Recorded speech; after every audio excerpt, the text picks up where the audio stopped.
여러분 반갑습니다. 말씀의 뿌리 내린 믿음 15번째 묵상 민수기 14장 11절에서 24절입니다. 여호와께서 모세에게 이르시되 이 백성이 어느 때까지 나를 멸시하겠느냐. 내가 그들 중에 많은 이적을 행하였으나 어느 때까지 나를 믿지 않겠느냐.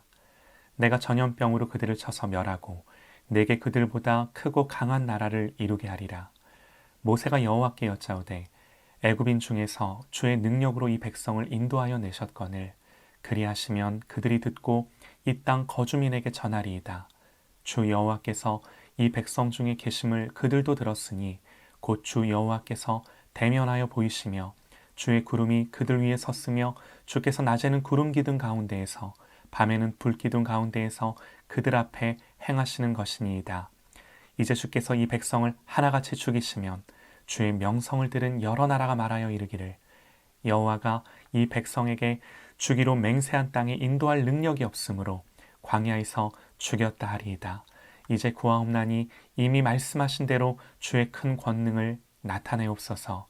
이르시기를 여호와는 노하기를 더디하시고 인자가 많아 죄악과 허물을 사하시나 형벌 받을 자는 결단코 사하지 아니하시고 아버지의 죄악을 자식에게 갚아 3, 4대까지 이르게 하리라 하셨나이다.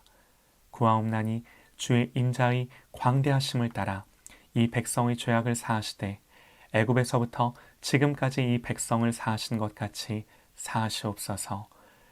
여호와께서 이르시되 내가 내 말대로 사하노라. 그러나 진실로 내가 살아있는 것과 여호와의 영광이 온 세계에 충만할 것을 두고 맹세하노니 내 영광과 애굽과 광야에서 행한 내 이적을 보고서도 이같이 10번이나 나를 시험하고 내 목소리를 청종하지 아니한 그 사람들은 내가 그들의 조상들에게 맹세한 땅을 결단코 보지 못할 것이요 또 나를 멸시하는 사람은 한 사람도 그것을 보지 못하리라. 그러나 내 종 갈렙은 그 마음이 그들과 달라서 나를 온전히 따랐은즉 그가 갔던 땅으로 내가 그를 인도하여 드리리니 그의 자손이 그 땅을 차지하리라. 아멘.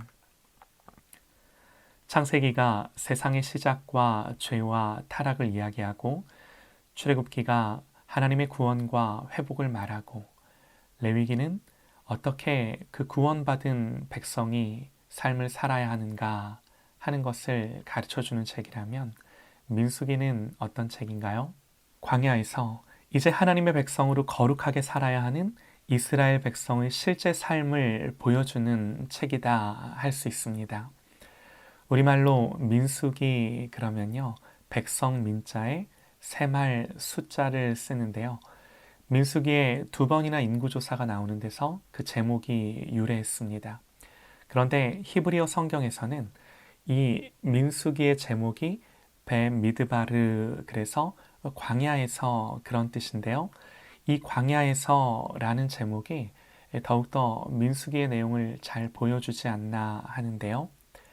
이스라엘이 출애굽하고 하나님은 율법과 성막을 주셨고 어떻게 하나님의 백성으로 살아가야 하는지를 알려주셨습니다. 그러면 이제 뭐 해야 하나요? 살아야죠. 그 말씀대로 율법대로 살아야 하는 거죠. 그들이 광야에서 어떻게 살았는지에 대한 이야기, 그것이 민수기입니다. 그런데 이것은 표면적인 내용이고요. 정말 민수기가 보여주는 핵심이 뭔가? 하나님이 아브라함에게 하셨던 약속이 이루어져 가는 과정을 보여주고자 하는 거죠. 그러면서 하나님이 어떻게 신실하신가, 어떻게 끝까지 그 약속을 이루시는 하나님이신가 하는 것을 가르쳐 주는 거죠. 이런 겁니다. 민수기를 보면요, 끊임없는 이스라엘의 불신과 원망과 패역함이 기록되어 있습니다. 민수기 11장부터요, 디베라에서 이렇게 하나님 말씀을 하십니다. 그들 중에 섞여 사는 다른 인종들이 탐욕을 품음에 이스라엘 자손도 다시 울며 이르되 누가 우리에게 고기를 주어 먹게 하랴. 여러분들 잘 아는 내용이죠. 그들이 먹을 것, 하나님이 만나를 주셨음에도 불구하고 고기 먹고 싶다 아우성 치는 거죠. 우리가 애굽에 있을 때에는 값없이 생선과 오이와 참외와 부추와 파와 마늘들을 먹은 것이 생각나거늘 이제는 우리의 기력이 다하여 이 만나 외에는 보이는 것이 아무것도 없도다 불평을 합니다. 온 백성이 하나님이 주신 것은 기억하지 못하고 없는 것을 보기 시작하고 그 없는 것에서부터 원망과 불평을 하기 시작하는데요.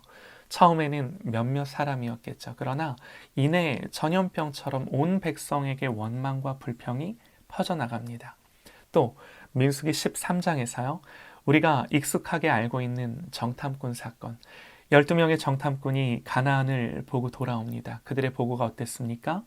그 땅 거주민은 강하고 성읍은 견고하고 심이 클 뿐만 아니라 거기서 아낙 자손을 보았으며 아말렉인은 남방 땅에 거주하고 헷인과 여부스인과 아모리인은 산지에 거주하고 가나안인은 해변과 요단가에 거주하더이다.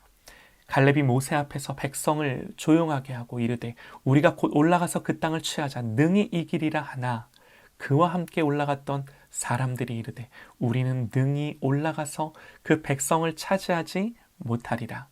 그들은 우리보다 강하니라 하고 이스라엘 자손 앞에서 그 정탐한 땅을 악평하여 이르되 우리가 두루 다니며 정탐한 땅은 그 거주민을 삼키는 땅이요 거기서 본 모든 백성은 신장이 장대한 자들이며 거기서 네피림 후손인 아낙 자손의 거인들을 보았나니 우리는 스스로 보기에도 메뚜기 같으니 그들이 보기에도 그와 같았을 것이니라. 그랬더니요 온 회중이 소리 높여 부르짖으며 백성이 밤새도록 통곡하였더라. 이스라엘 자손이 다 모세와 아론을 원망하여 온 회중이 그들에게 이르되 우리가 애굽 땅에서 죽었거나 이 광야에서 죽었으면 좋았을 것을 어찌하여 여호와가 우리를 그 땅으로 인도하여 칼에 쓰러지게 하려 하는가. 우리 처자가 사로잡히리니 애굽으로 돌아가는 것이 낫지 아니하랴. 이에 서로 말하되 우리가 한 지휘관을 세우고 애굽으로 돌아가자 하매. 여러분 이런 불신이 어디 있나요? 애굽에서 행하신 일, 홍해를 마르게 하신 일을 목격한 이스라엘 백성들 맞나요? 그런 놀라운 하나님의 능력과 은혜를 경험했음에도 지금 그 모든 것을 망각하고 불신 가운데 애굽으로 돌아가자고까지 말하는 거죠. 또 이뿐만이 아닙니다. 민수기 16장에 오면요. 고라와 다단과 아비람의 반역이 기록되어 있고요. 민수기 21장에 와서는 하나님을 원망하다 불뱀에 물려 죽는 사건이 일어나고요. 이게 놋뱀 사건이죠. 그리고 민수기 25장에서 바알보올 사건이 뭔가요? 이스라엘 남자들이 모압 여인과 음행하고 바알에게 절한 사건입니다. 말씀을 보면요. 이스라엘이 시딤에 머물러 있더니 그 백성이 모압 여자들과 음행하기를 시작하니라. 그 여자들이 자기 신들에게 제사할 때에 이스라엘 백성을 청하매 백성이 먹고 그들의 신들에게 절함으로 이스라엘이 바알보올에게 가담한지라. 여호와께서 이스라엘에게 진노하시니라. 이스라엘 백성들이 이방 여인과 음행한 것에서 모자라 그들이 섬기는 바알에게 절하는 사건, 패역함과 강팍함의 절정이죠. 하나님을 예배하고 이방인들의 길로 가지 말아야 하고 그들과는 구별되어야 하는 하나님의 백성인데 광야에서 무너집니다. 하나님이 이렇게 살아라 율법과 성막을 주셨지만 그렇게 살지 못하고 넘어지는 거죠. 이것이 민수기예요. 이렇게 이스라엘 백성의 실패와 넘어짐을 우리는 민수기를 통해 보게 되는 거죠. 여러분 그래서 어떻게 되나요? 출애굽한 모든 1세대, 여호수아와 갈렙을 제외한 모든 1세대는 가나안에 들어가지 못합니다. 모두 광야에서 엎드려집니다. 그러나 하나님의 계획이 실패하나요? 하나님이 어느 날 아브라함에게 나타나셔서 약속하셨습니다. 여호와께서 아브라함에게 나타나 이르시되 내가 이 땅을 내 자손에게 주리라 하신지라. 또 이삭에게도 내가 너와 함께 있어 내게 복을 주고 내가 이 모든 땅을 너와 내 자손에게 주리라. 내가 내 아버지 아브라함에게 맹세한 것을 이루어 내 자손을 하늘의 별과 같이 번성하게 하며 이 모든 땅을 내 자손에게 주리니 내 자손으로 말미암아 천하 만민이 복을 받으리라. 이 놀라운 하나님의 약속, 하나님의 계획 실패할 수 없는 거죠. 오늘 함께 읽은 민수기의 말씀은 정탐꾼들이 보고한 후 이들의 불신으로 하나님이 다 멸하시겠다고 말씀하셨을 때 모세가 그런 하나님의 뜻을 돌이켜달라고 간구하는 내용입니다. 하나님은 모세의 기도대로 뜻을 돌이키십니다. 그러나 이 일로 애굽을 나온 1세대들은 모두 광야에서 엎드려지고 가나안 땅을 눈앞에 두고도 들어가지 못합니다. 그러나 오늘 말씀 24절입니다. 그러나 내 종 갈렙은 그 마음이 그들과 달라서 나를 온전히 따랐은즉 그가 갔던 땅으로 내가 그를 인도하여 드리리니 그의 자손이 그 땅을 차지하리라. 하나님의 약속은 끝까지 계속되는 거죠. 죄와 불신이 하나님의 약속을 폐할 수 없습니다. 반드시 믿음의 사람을 통해 역사하셔서 끝까지 그 하나님의 구원과 하나님의 계획과 하나님의 언약을 이루시고 성취하시는 줄 믿습니다. 이 패역과 불신의 광야 한복판에서 오늘 말씀은 너무나도 선명합니다. 내 종 갈렙은 그 마음이 그들과 달라서 나를 온전히 따랐은즉 땅을 차지하리라. 로마서에서 너희는 이 세대, 너희는 이 시대를 본받지 말아라 그럽니다. 이 시대의 풍속들, 유행들, 사상들, 흐름들, 그 모든 것들과는 달라야 된다는 거죠. 믿음으로 이 시대를 거스르고 말씀 그대로 하나님을 온전히 따르는 저와 여러분들 되시기를 간절히 소망합니다. 이 민수기가 기록된 이유가 무엇이겠습니까?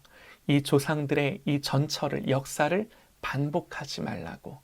사랑하는 여러분, 오늘 이 시대를 살아가는 우리는 광야에서 이 이스라엘 백성들 같지 아니하고 하나님이 나를 온전히 따랐다고 말씀하시는 그 여호수아와 갈렙처럼 오직 하나님의 말씀을 온전히 붙잡고 따르는 저와 여러분 되시기를 간절히 소망합니다.